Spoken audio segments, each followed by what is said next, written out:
night, the Ministry of External Affairs revealed that over 20 Indians trapped in the Russia-Ukraine conflict zone have reached out for assistance. Among them, some are reportedly serving on the front lines with the Russian army in Ukraine's eastern flank. While acknowledging the situation, the MEA stated that efforts are underway to engage with the Russian authorities to ascertain the number of Indian nationals involved and facilitate their safe return. Many of these individuals were deceived with promises of jobs in Russia and subsequently coerced into combat roles in the ongoing conflict. Now, the Indian government, through diplomatic channels, has consistently advocated for the swift repatriation of these individuals. That is the latest that is coming in at this point of time. Of course, as far as Indian troops, I beg your pardon, as far as the statement is concerned, of course, the Ministry of External Affairs has revealed that over 20 Indians trapped in the Russia-Ukraine conflict zone have reached out for assistance. In fact, among these, some reportedly are serving on the front lines with the Russian army in Ukraine's eastern flank.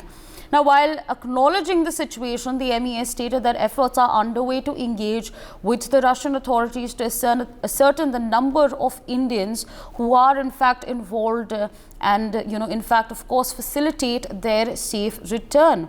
Now, many of these individuals were deceived with all sorts of promises, ranging from jobs in Russia and, subsequently coerced into combat roles in the ongoing conflict. So that is a situation that has in fact prevailed. They were given promises and then they were coerced into combat roles. The Indian government, in fact, through diplomatic channels, has consistently advocated for the swift repatriation of these individuals. In fact, to give his perspectives, joining at this point of time is Group Captain UK Devnath, defence expert. Good morning, sir, and thank you so much for speaking to us on NewsX. Now, the Ministry of External Affairs has revealed that there are 20 individuals, 20 Indians, in fact, who are trapped in Russia-Ukraine conflict. They were, in fact, told that we're going to give you jobs.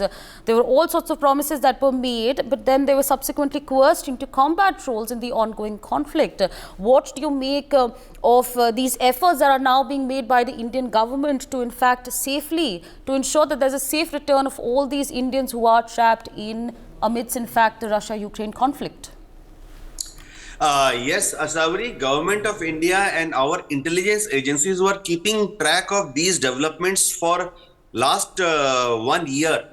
In fact, there is a trend not only in India but all over the world.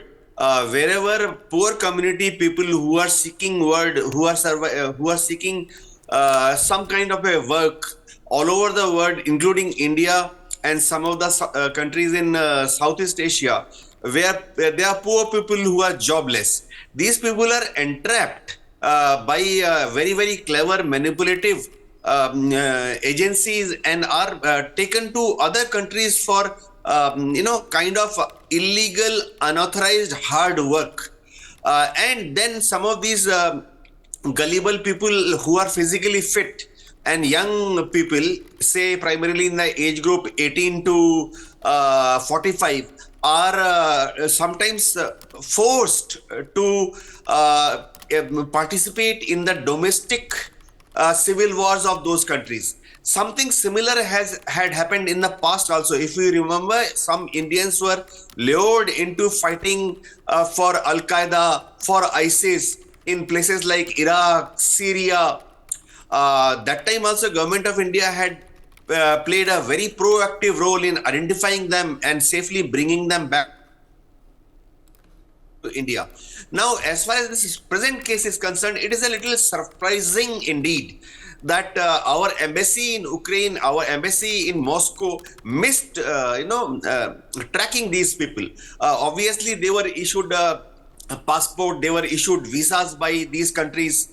And our embassies has a mechanism of keeping track of all the Indians who go with a work permit to East European countries or to even Russia.